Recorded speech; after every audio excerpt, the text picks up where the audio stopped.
Good morning, welcome to Morning Outlook. This is Kim speaking on Wednesday the 18th of July. So looking at the euro dollar first, and as you can see from this, yesterday ended up as quite a bearish engulfing candle into that trend line on the dailies there. So it never managed to close above that trend line. It went back into it. Now that was partially, well, it started earlier in the morning, but it was aided by the Fed Chairman Powell testifying to maintain the heading of tightening, and so it would be more interest rate increases. Now obviously that's his own view at the moment, and well, a view of some of his members, I'm sure. So, but for now we're seeing dollar strengthening on that basis. Now it's run through the Asian session here. Can we join it? Can we trade with it? Possibly. It's already done quite a lot of its range, and it's coming back when you sort of look at the if I come back to the 4 hours here, coming back to sort of these near-term highs here, the bodies of those. It may have a bit of a reaction from there. It's certainly got a chance of getting down to its weekly S1 at some stage. It's already pretty much close to its daily S1 here. Yep, it's probably oversold on at the moment where it sits. However, it may, with that sort of news, continue to be so. What's the likelihood? Well, I think the best thing is if we get any sort of retracements back to the sort of 60.21, it may give us a sell point, something into that sort of region. This morning I think it might be a tough one to get into, but we'll see.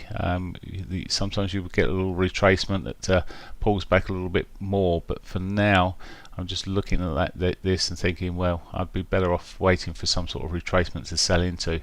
Unfortunately it didn't happen too much yesterday when we were trading, and it was 4 o'clock before it got any sort of retracement there. 4 o'clock? It was a 3 o'clock candle, but running in towards 4 o'clock there, and then eventually it sold off some more. But certainly the volatility isn't that large. But as I said, I would prefer to be waiting for retracements to sell into on this. Okay, so moving forward then to the pound dollar. So I'm just okay. So what with the pound dollar then? Let's have a look at the dailies here. Well, pound dollar, similar sort of weakening, bearish pivot swing there yesterday. We could be looking to break some of these lows here. I need to really come out to the bigger picture to see what's going on here. Really, this monthly might be a little bit too big though. We'll see. But we're just on this back on this weekly 100, and it does look weak where we're sitting here. So there is the potential that we could break through this at some point and continue on the southward journey. There's little to be done here. Funny old spike yesterday there at 6 o'clock, but there we are. It took a bit of a spike. It's made a bit of a funny movement, but I'll still be looking similar basis here really. Now these markets have been known to change around, and it could happen with the euro as well, where we see them run all the way back towards their daily pivots. But for now, I would like to see some sort of retracement to sell into if we're going to be trading with the larger trends on these. It just may mean that we're not trading for a while. The yen continued to push up there. It's avoided its weekly pivot for now. It was looking at one stage that it might pull back to that, especially yesterday at one stage it was started to roll and look a bit soft, and it found a bit of support back into its 4 hourly 21 again, and it's well, yesterday morning bar actually it never really fouled from that too much. There we are. That was when it was looking like it was going to foul, but managed to regain its composure, and off it went. So just carried on softening there through the morning, mainly from 10 o'clock onwards.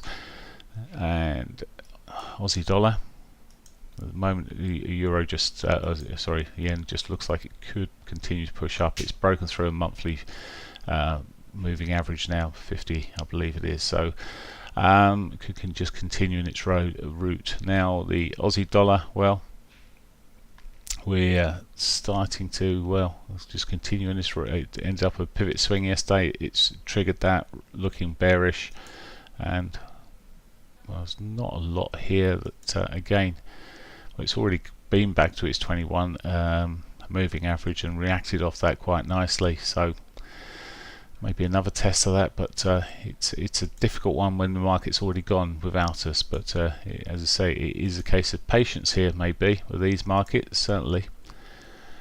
Canadian dollars, a little bit slower, but it's still done the similar thing here, inverted of course. It's already had a push up. Weekly R1's already clicked off there, and daily R1 already clicked off there, and it yes, there's potentially divergences across these markets, and there is the temptation to be trading them backwards, and they may give opportunities back to some sort of retrace, but they do seem at the moment full steam ahead. But we'll, as I say, just need to watch these this morning and see what sort of guidance they give us. Now, news-wise today, we've got inflation data coming out at 9:30 for the UK. So the CPI figure there, it will be interesting to see how it pitches compared to the wage inflation from yesterday. The later on the afternoon, we've got building permits at 1:30, and then we've got Fed Chair Powell testifying. His testimony is at 3 p.m. To the House of Financial Services Committee. So probably get more of the same there. We'll see, but either way, yeah, patient stay today. Bye for now.